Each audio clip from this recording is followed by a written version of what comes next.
Proof of work describes Bitcoin's consensus algorithm. That is, it's the method by which a worldwide network of people with different motivations, goals, and morals across different regions, living in different time zones, on different schedules, all come to agree on one Bitcoin blockchain. Proof of work isn't the only consensus algorithm out there, though. The most popular alternative to proof of work is called proof of stake, which does away with having machines do work to mine a block and replaces it with the need to demonstrate ownership of a significant amount of the native currency of the blockchain. I'm going to go over the benefits, trade-offs, and implications of this consensus mechanism while comparing it to proof of work.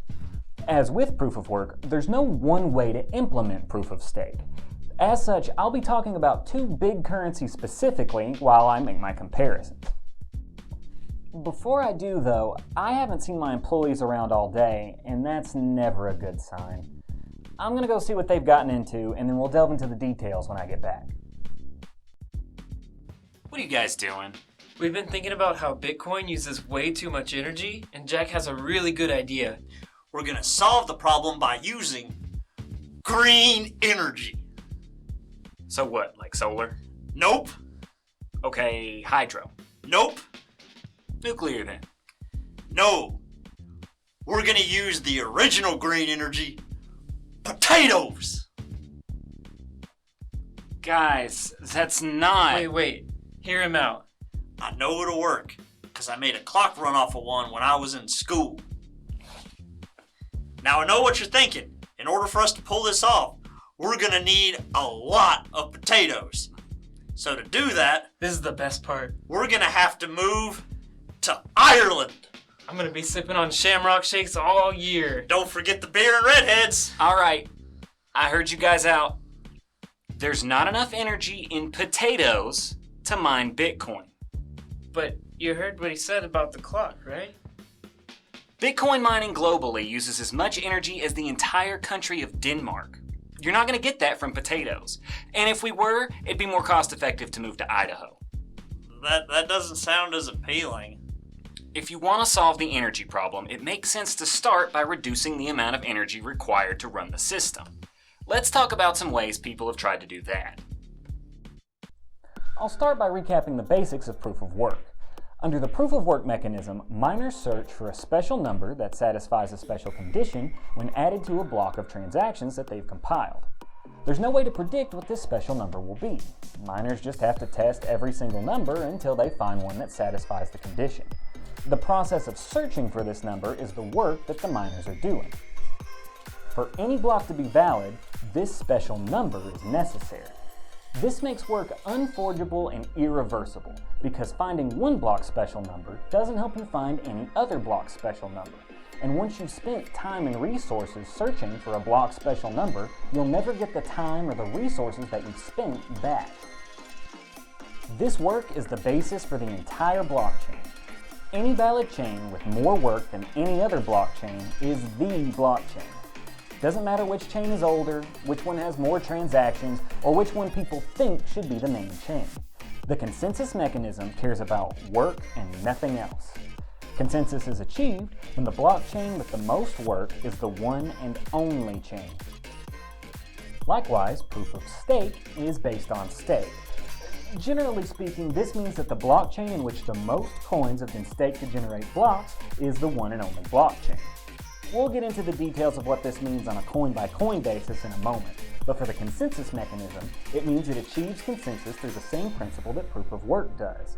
It's decided based on a finite, measurable, and indisputable property of the blockchains in question. So with that out of the way, let's talk about specifics. The first coin I want to cover is Peercoin, jointly because it was the first attempt made at making a proof-of-stake currency, and also because its code is based off of Bitcoin, so it's the most familiar. Peercoin was created at the end of 2012 by Scott Nadal and Sonny King. The white paper cited issues like energy consumption and the threat of fee inflation as the inspiration for its creation. It was also created to demonstrate that proof-of-stake currencies could be just as secure as proof-of-work currencies, and to demonstrate their implementation through the concept of coinage. Coinage is a value corresponding to an amount of coin multiplied by how long it's been sitting as a UTXO. or how long it's been since it was spent last.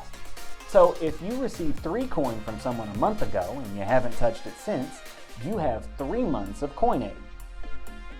To forge a block, you spend your coin age. To do this, you create a block like you would with proof of work. Instead of including a coin-based transaction, you include a coin stake transaction in which you send your previously untouched coins to a different address. This can be your address or someone else's, but by spending the UTXO, you destroy the accumulated coinage. The more coinage you have, the more likely you are to be the one to forge the next block. The process to decide who gets to forge the next block is very random, but deterministic so that everyone can agree on who it is. A target is set based on how long it took the last block to be forged. Forgers derive a kernel value from their coin stake transaction based on how much coin they're staking and how long it's been since the last block was forged.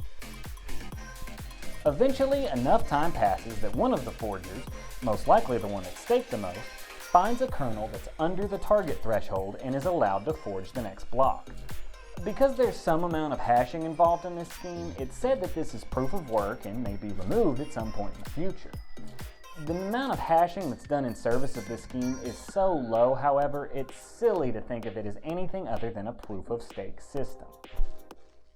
It's like when the media always tries to call me a mad scientist. I'm an angry scientist, certainly. And my ideas and methods are a little unorthodox, granted. And sure, I've suffered a lot of cranial trauma from being beaten so many times.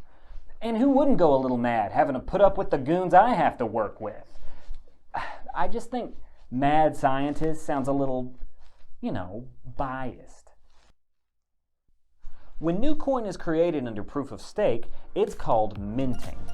In Peercoin, the amount of new coin minted depends on the amount of coinage consumed to forge the block and the network difficulty. As a base rate, for every 1 year of coinage consumed, you get 1 cent. This low amount was chosen to prevent a high inflation rate in the future. Every time the network difficulty increases by 16 times, this base rate decreases by 1/2 until the difficulty decreases. Under proof of stake, situations in which forgers would be motivated to act selfishly in pursuit of higher block rewards are amplified in a way we'll talk about in just a moment. To prevent this, transaction fees are destroyed in Peercoin rather than given to the block winner. Additionally, transaction fees are enforced on a protocol level to ensure the network can't be attacked with spam transactions. So, all of this appears to be a good working system. Some things that the market would have decided upon before are now rigidly enforced in the protocol, which isn't really my style, but it covers the weaknesses of the system without sacrificing much and retaining the benefits. There is, however, a weakness in the system that the Peercoin team have had to overcome. Because a forger will only lose their coinage by successfully forging a block on the main chain, it costs a forger nothing to attempt to forge blocks on as many different chains as they like. This is discouraged under proof of work because it costs miners resources to search for a nonce, regardless of whether or not they find a block or what chain the block ends up in. Miners are therefore incentivized to produce a block for the main chain and the main chain only, which gives proof of work blockchains a sort of self-healing property. With multiple valid blockchains, any one of which potentially becoming the main chain, the threat of double spend attacks is increased as anyone with enough coinage can simply stop staking their coin in the current main chain with the fraudulent transaction. The big solution to this issue is checkpointing, the practice of declaring the history of the blockchain to be unchangeable beyond a certain point. This is another example of something that the market or the natural structure of mining blocks would take care of under proof of work. The issue with declaring the blockchain to be set in stone is that with Peercoin structure, the only way that one history can be set and agreed upon by everyone is by broadcasting the definitive, unchangeable version of the blockchain that everyone must adhere to. And who decides which version of the blockchain is the definitive version? The Peercoin team. So, those are the basics of Peercoin. There are some finer details we didn't get into, but we've covered the structure of the system and we've laid a foundation to explore the proof-of-stake currencies that were created as iterations on top of Peercoin. We'll look into those in just a moment. You have to make a lot of changes to make proof of stake work. Kinda sketchy changes at that. The crypto community at large isn't really sold on it either. But make no mistake, it is promising technology, even if the modern implementations of it aren't quite there yet. Ain't there a better way? I mean, if it uses as much energy as Denmark, maybe there's not. Hey, if cryptocurrency uses up as much energy as Denmark, then why don't we just blow up Denmark? That's... Huh. That isn't really solving the problem. Whoa. Let's hear him out. Like we would need like a big bomb or a... The space laser. Oh yeah! But what about the Danishes and Clogs and Hamlet? Nobody's gonna miss that stuff. Ham is from Denmark? It'll be a demonstration of our power, a warning to our enemies, and an excellent test of the space laser's capabilities. Wouldn't it make more sense to just sink it into the ocean? Space laser! Space laser! Space laser! Space laser! To the control Space room! laser! Space laser! Next is another popular proof-of-stake currency, but it's a very different beast from Bitcoin and Peercoin. Next was built completely from scratch in Java and created by a mysterious developer known as BC Next in 2013. This developer did not originally produce a white paper, saying instead, "Our code is our white paper." Reading through the white paper that exists today, it gives the impression that the coin was created to address the perceived weaknesses and flaws in Peercoin. By creating the coin from scratch, the developers were able to fully escape from the shackles of Bitcoin's design, allowing them to make huge changes to the foundational structure of the currency. One such major change is that new Next is not created. All of the coin that will ever exist was created in the Genesis block and distributed amongst the early investors. This means that the only rewards for forging new blocks is the transaction fees, which are not destroyed under Next. Like in Peercoin, fees are enforced programmatically, and the minimum transaction fee is 1 Next. Unlike in Bitcoin, blocks are not capped by bytes of data, but by the number of transactions in each block. A block is filled when it has 255 transactions, so forgers will probably receive an award of Next equal to the number of transactions in their blocks until the blocks start being filled.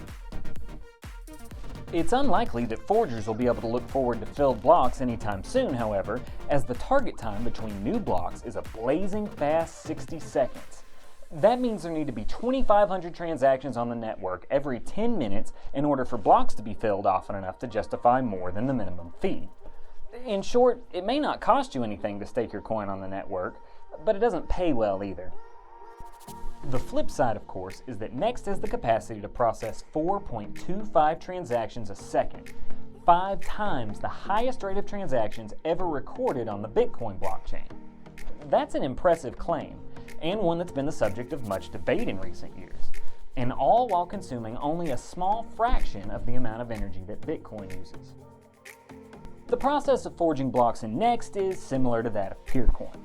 An account generates a hash based off the account's public key and the signature of the last block, and that's compared to a target value based on the amount of time elapsed since the previous block and the account's balance. Once enough time has passed that somebody's hash is lower than their target value, they forge the block. One interesting feature that Next offers is the ability to loan the forging power of your Next to another forger with whom you can split the rewards.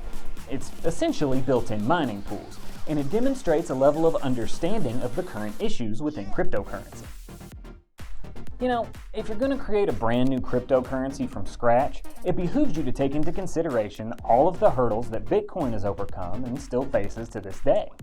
It's like every time I build a new trap for my nemesis, I need to take into account all of the traps that he's already broken out of before.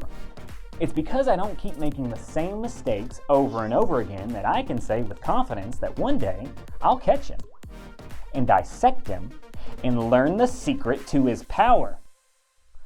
Another major difference between Next and Bitcoin is the lack of scripts used in transaction creation. Instead, Next uses several predetermined transaction types that are programmed into the system. These predetermined transaction types will serve the purposes of most people, but lack the flexibility of Bitcoin's script-based transactions. Rather than sending these transactions to single-use hashed public keys, Next keeps accounts of its users with running totals. So instead of keeping track of a UTXO pool, Next nodes will know the total balance of every single Next account. This, to me, raises anonymity concerns. Now, obviously, no one's going to stop you from having as many accounts as you like. And in fact, the Next client has a built-in shuffling feature to facilitate the anonymous movement of coin between accounts. But the private key for an account is based off the passphrase used to access the account.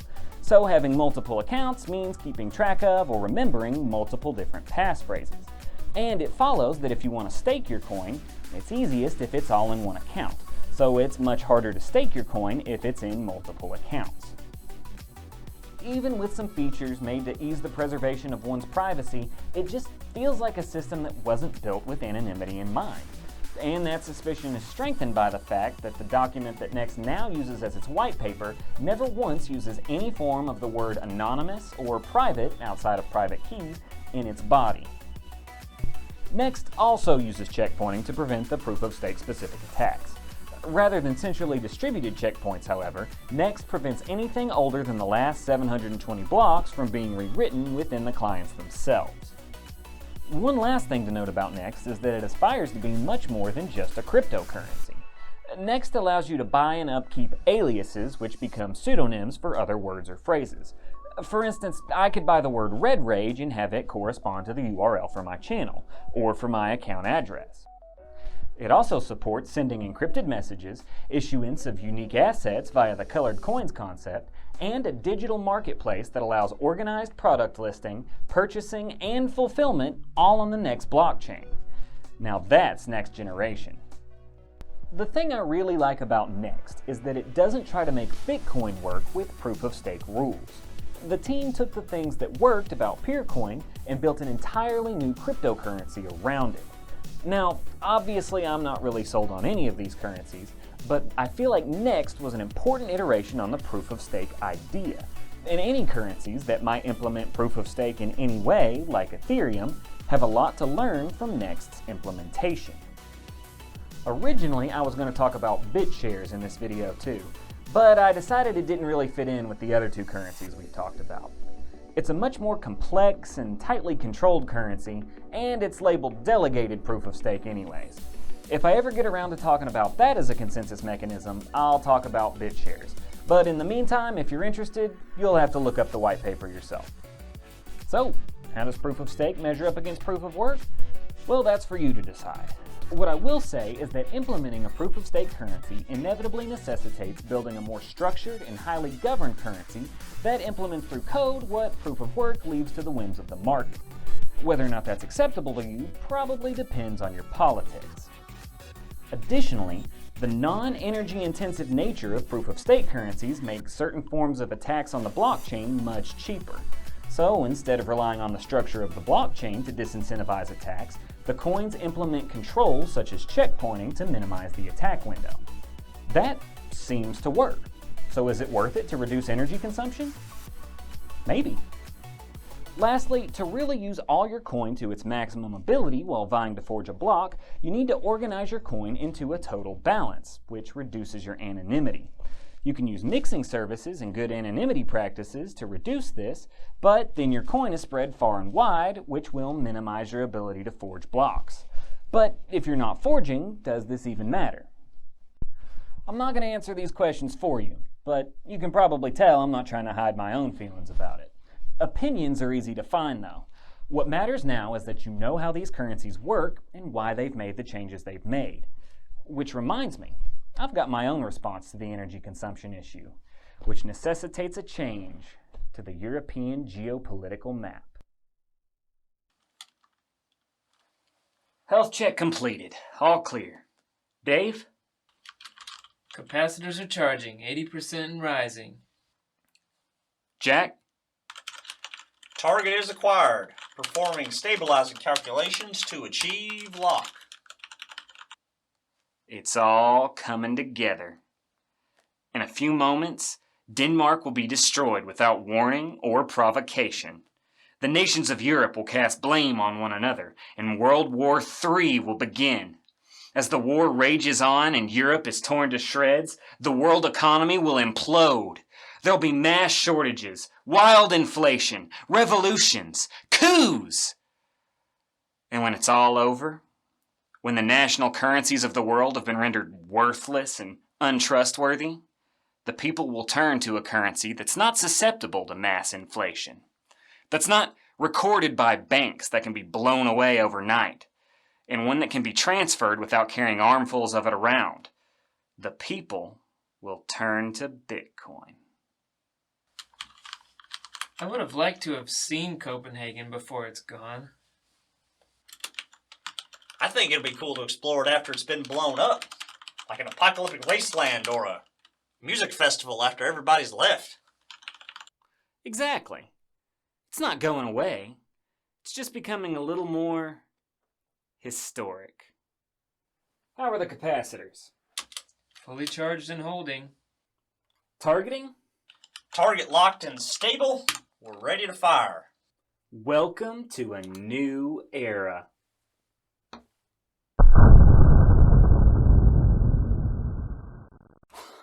I'm surprised the blast was that strong even from here.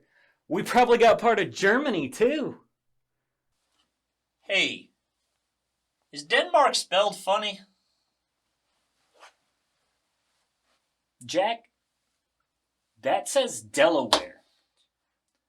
How did you aim at Delaware? I was excited. They start with the same three letters. No, they don't. The U.S. military is going to be after us. Every man for himself. I gotta get my guns.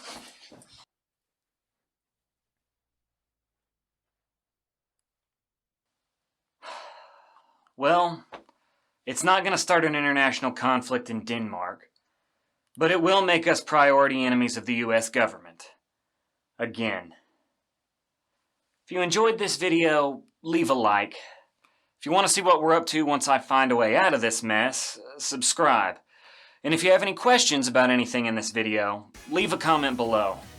In the meantime, I need to think of an exit strategy. Till next time, be the villain the world needs you to be. Just try not to bite off more than you can chew.